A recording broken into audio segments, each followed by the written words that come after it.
Olá pessoal, bom dia, tudo bem? Como vocês estão? Então hoje nós vamos trabalhar uma videoaula, tendo em vista esse contexto que nós estamos vivendo agora, de estarmos em casa em relação ao período de menor exposição ao risco da transmissão do coronavírus. Então nós vamos trabalhar nessa iniciativa de uma videoaula.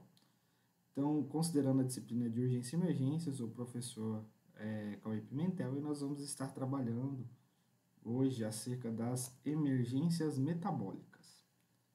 Então, as emergências metabólicas, principalmente, nós vamos trabalhar inserido no contexto da diabetes mellitus. Então, aqui eu trouxe para vocês um mapa mental abordando a diabetes mellitus. Esse mapa mental é do Instagram que eu gosto de acompanhar, que é o sanarflix.med. É o Instagram que tem vários mapas mentais e ajudam vocês a estudarem e ter uma decisão rápida. Eu ressalto também que o mapa mental ele é importante no momento de estudar, o aluno está estudando e construindo o seu próprio mapa mental. Então aqui nós temos o mapa mental da diabetes mellitus. Então conseguimos observar aqui ao centro, né? Conseguimos observar aqui ao centro a diabetes mellitus e nós temos a construção do mapa mental dos seus conceitos importantes. Então, começar com o diagnóstico. Então, o diagnóstico é importante que o paciente que não vocês vão receber paciente na emergência que não conhece, que desconhece acerca do seu histórico de diabetes e pode ser diagnosticado na sala de emergência ou não, ou ele já é sabidamente diabético. Então, para se estabelecer o diagnóstico de diabetes, são utilizados um dos critérios. Ou glicemia aleatória maior ou igual a 200 mg por decilitro, associado a sinais e sintomas de hiperglicemia, quais são? São os pólis, polifagia, poliúria e polidipsia. Ou então, a glicemia, ela de 2 horas após o teste oral de tolerância à glicose, com 75 mg de glicose, o paciente apresentar glicemia maior ou igual a 200 mg por decilitro, ou em uma glicemia de jejum, onde o paciente apresenta glicemia maior ou igual a 126 mg por decilitro, ou no caso do exame de hemoglobina glicada. A hemoglobina glicada traz a representação do histórico de 120 dias dessas hemácias, então tem uma representação dessa possibilidade de ligação da hemoglobina com a molécula de glicose que ocorre nos momentos em que o paciente encontra-se hiperglicêmico. Em relação a isso, nós temos então as possibilidades de tratamento. Então, aqui divide-se em diabetes do tipo 1 e diabetes do tipo 2. No tipo 1, então, o tratamento é a insulina, visto que o quadro patológico está associado à não produção de insulina. Ocorre principalmente em indivíduos mais jovens, né, e adultos jovens, crianças e adolescentes. Sempre importante que, independente do tipo ser 1 ou 2, a dieta e os exercícios físicos, eles devem estar inseridos no protocolo e na questão do acompanhamento e tratamento desses pacientes. Em relação ao paciente com diabetes tipo 2, nós temos então diferentes tipos de tratamento farmacológico. Por que diferentes? Porque esse paciente, geralmente ele tem mais de 45 anos, existe alguma comorbidade, uma dislipidemia, uma hipertensão arterial que pode estar associado, e ele não necessariamente precisa da reposição insulínica, porque ele pode apresentar uma tolerância ou uma baixa produção de insulina. Então, o tratamento do paciente com diabetes tipo 2 é em casos mais extremos, onde existe ausência da produção e liberação de insulina, então a reposição com insulina. No caso do tratamento com as biguanidas, nós temos como principal exemplo das biguanidas a metformina, que ela tem uma ação extrapancreática, aumentando a captação periférica de glicose e também diminuindo a produção hepática dessa glicose. Temos a carbose também é um antidiabético que potencializa situações de diminuição da glicemia sérica. As sulfonilureias, como principal representante, nós temos a glibenclamida e a glimepirida. elas atuam ampliando a liberação da secreção de insulina. Os agonistas dos receptores GLP-1, como principal representante, nós temos o albiglutido, né, uma medicação que é administrada via subcutânea. O albiglutido ele tem uma ligação à albumina, isso promove a ação desse medicamento em uma longa duração. E qual é o principal efeito esperado? O aumento da secreção de insulina, estimulando as células beta do pâncreas. Entre outros medicamentos que podem ser desenvolvidos ao longo do tempo. Aqui, como eu já havia falado, então a diabetes do tipo 1, ela vai predominar em jovens, né? Tem um mecanismo idiopático e autoimune. E no caso da diabetes do tipo 2, predomina em pacientes principalmente que apresentam dislipidemia e são maiores de 45 anos. Né? E também pacientes que apresentam a resistência periférica à insulina. No caso da diabetes gestacional, acontece no período gestacional. Aqui nós temos, então, a hiperglicemia no paciente hospitalizado. Esse fluxograma eu retirei de uma publicação da Sociedade Brasileira de Diabetes. E ele representa que, mesmo o paciente sendo diabético ou não, ele pode ser submetido ao estresse. Como, por exemplo, paciente hospitalizado em uso de glicocorticoides. Então, glicocorticoide, hidrocortisona, betametasona, entre outros, ele pode estar sensível a esse aumento dessa glicemia. O próprio processo de inflamação, paciente com sepse, né? A própria resistência à insulina, no caso, a diabetes, né? do tipo 2, desculpa. E também, além disso, o paciente hospitalizado ele pode receber a glicose pela via interal, pode sofrer lipólise, ou seja, quebra das suas células de gordura, e aumento da gliconeogênese, que é a produção de novas moléculas de glicose que ocorre no fígado. Quais são os efeitos disso, então? Primeiro, pode ocorrer dano mitocondrial relacionado à hiperglicemia. Então, a mitocôndria pode sofrer danos e, com isso, ocorrer a morte celular. Pode ocorrer a disfunção neutrofílica e disfunção endotelial, que é comum no paciente diabético. Alguns efeitos moleculares, o dano oxidativo, em decorrência do dano mitocondrial, a célula ela perde sua característica metabólica e gerando o dano oxidativo por excesso de radicais livres, a glicação de proteínas e a inibição de complementos. Essas situações estão associadas principalmente à sepse. Então, o paciente internado que desenvolve um quadro de sepse, é importante lembrar que ele vai estar exposto à hiperglicemia de estresse. E é importante a vigilância do serviço de enfermagem. Importante a gente falar que esse paciente sofre risco de desenvolver uma depressão hídrica relacionada a uma hipoperfusão.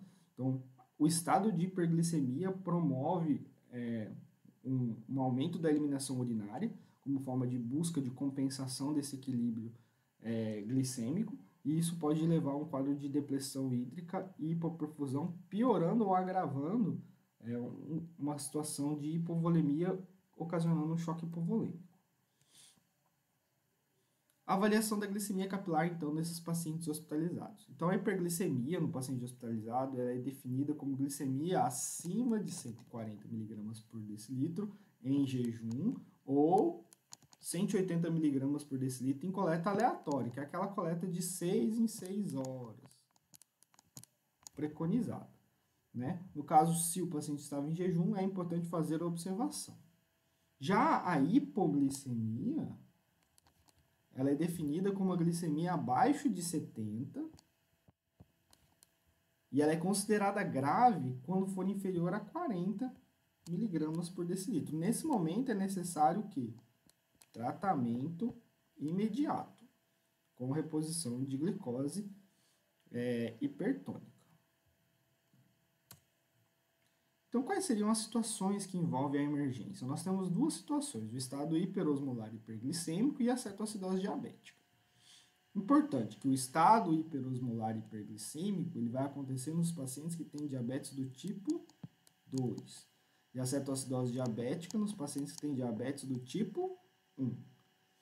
O estado hiperosmolar hiperglicêmico ele apresenta características diferentes da cetoacidose diabética. A cetoacidose diabética envolve um quadro de acidose em decorrência principalmente da não oferta da glicose e o organismo, né, do indivíduo acometido vai sofrer um metabolismo anaeróbio.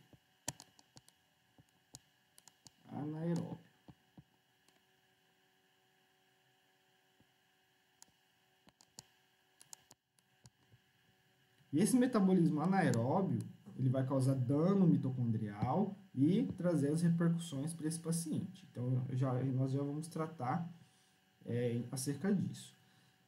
Já o estado hiperosmolar hiperglicêmico, ele vai aumentar a osmolaridade desse paciente. Esse paciente vai apresentar uma hiperglicemia e pode trazer danos profundos, principalmente associados ao sistema nervoso central, que é o coma.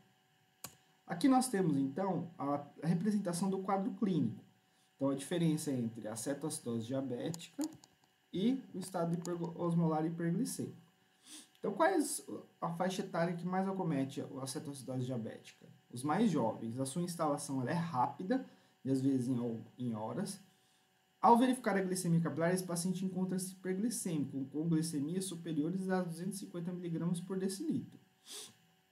Os sintomas: o paciente vai apresentar poliúria, polidipsia e polifagia. Ele pode relacionar a perda de peso. Esse paciente, então, ele vai se encontrar consciente ou obnubilado. Ele não está em coma. Então, esse paciente pode estar consciente, conversando e apresentando esses sinais e sintomas de hiperglicemia, ou estar obnubilado. Obnubilado é aquela transição entre a sonolência e a confusão. Outros sinais importantes.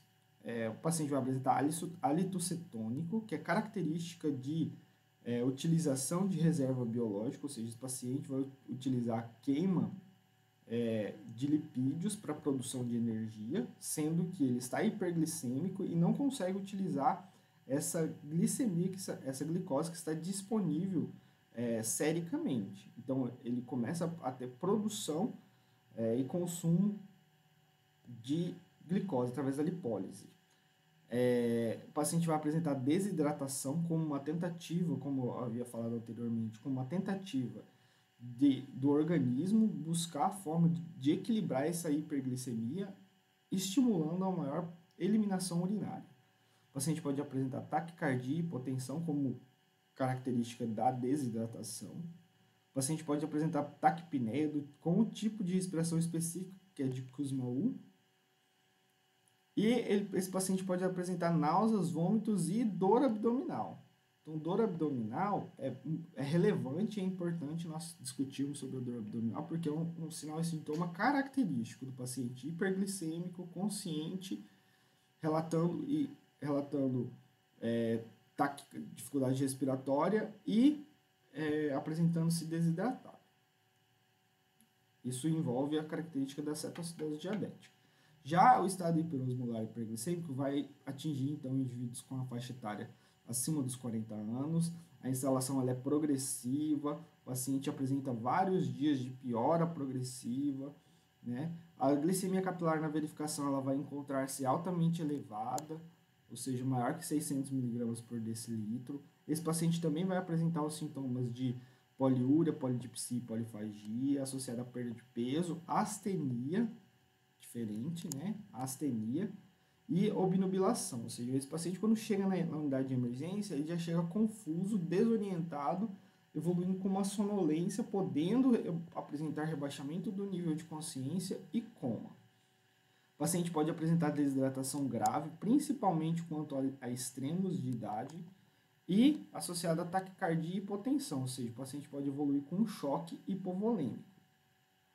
E aqui, como eu já falei, o rebaixamento do nível de consciência e coma é comum e catastrófico ocorrer com esses pacientes submetidos ao estado hiperosmolar e hiperglicêmico. Com isso, nós temos então o tratamento. Qual seria o tratamento? Primeiro, terapia com insulina via subcutânea ou intramuscular.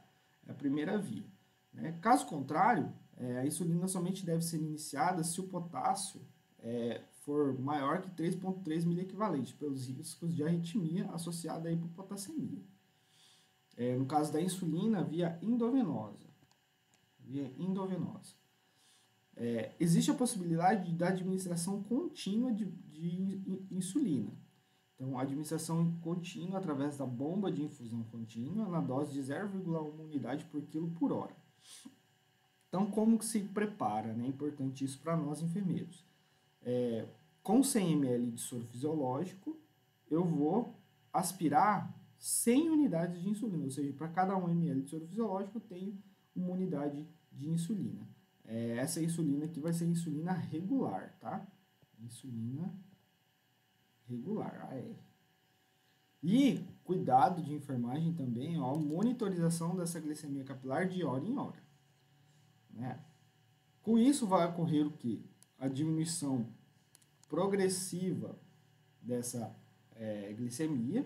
Consequentemente, ao atingir de 200 a 250 miligramas por decilitro, esse paciente já precisa de um aporte de glicose com soro glicosado a 5% de 4 em 4 horas para manutenção. Senão, esse paciente sofre um efeito adverso importante, que é essa glicemia dele cair demais. Isso gera um quadro de hipoglicemia e pode ser catastrófico também para esse paciente.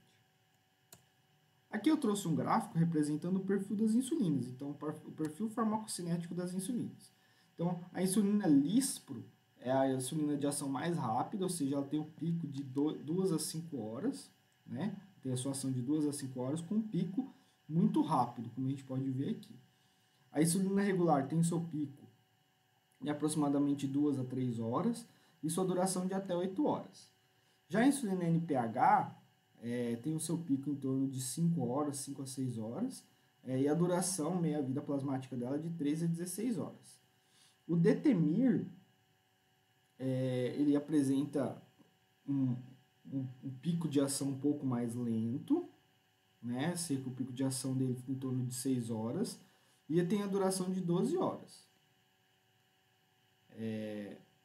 E por último, nós temos então a insulina glargina, que é uma excelente aliada na terapêutica de pacientes de difícil controle, e nós temos o pico de ação dela em 2 horas e a sua estabilização durante 24 horas. Importante nós observarmos que no momento de uma emergência hiperglicêmica, então nós precisamos proporcionar a maior utilização da glicose sérica desse paciente, em decorrência da sua ampla disponibilização. Então, nós vamos utilizar a insulina regular como padrão de protocolo clínico no tratamento. No caso da Lispro, em situações especiais, então a Lispro é importante que ocorra a disponibilização pela organização. Então, não são todas as organizações que vão ter a insulina Lispro disponível, mas a insulina regular muito mais fácil. Acerca disso, então, nós precisamos definir algumas ações importantes da equipe de enfermagem. A primeira delas é realizar as glicemias de forma sistematizada, conforme as orientações do protocolo, respeitando o horário rigoroso. Isso é muito importante. A enfermagem tem que cuidar com essa questão do horário da glicemia capilar, porque é passível de esquecimento, é passível de protelar, de procrastinar e assim por diante. Então, é importante que o horário seja realizado de forma rigorosa. Segundo, documentar. Então, verifiquei, eu tenho que registrar o valor da glicemia e a administração impressa ou própria. Garantir sempre a melhor técnica de preparo e administração de insulina para garantir a segurança de administração medicamentosa. Garantir sempre prevenção e tratamento da hipoglicemia. É aqui que vem o papel do enfermeiro. Nós, enfermeiros, precisamos avaliar muito bem esse paciente. Conseguir avaliar para quê? Para identificar sinais e sintomas de hipoglicemia, eu conseguir agir de forma rápida e minimizar dano para esse doente. Aplicar plano educacional de alta no paciente, isso é extremamente importante, Então, o paciente vai de alta, quem libera o paciente da enfermaria após a alta médica é a enfermagem. A enfermagem precisa orientar sobre esse plano educacional desse paciente saindo do hospital, indo para sua casa, mesmo que ele vai ter acompanhamento na estratégia de saúde da família, é fundamental o enfermeiro tanto em unidade de internação quanto na urgência e emergência, aplicar o plano educacional.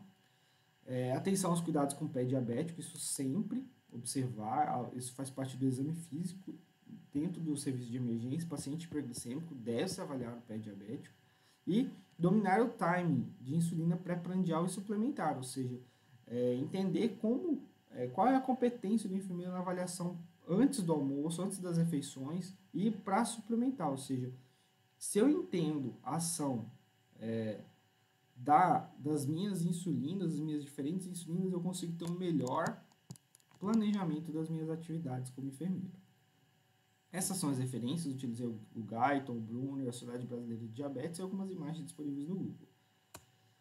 Sugestão de leitura, pessoal. Esse texto da Faculdade de Medicina de Ribeirão Preto, ele é um texto técnico e ele traz algumas características importantes para o manejo desse paciente. Então, eu vou deixar em anexo a essa aula no portal de vocês, para que vocês consigam, então, acompanhar e fazer uma leitura com um pouco mais de profundidade. No mais é isso, pessoal. Agradeço a atenção e eu estou à disposição. O que vocês precisarem, pode contar com o professor. Até mais. Tchau, tchau.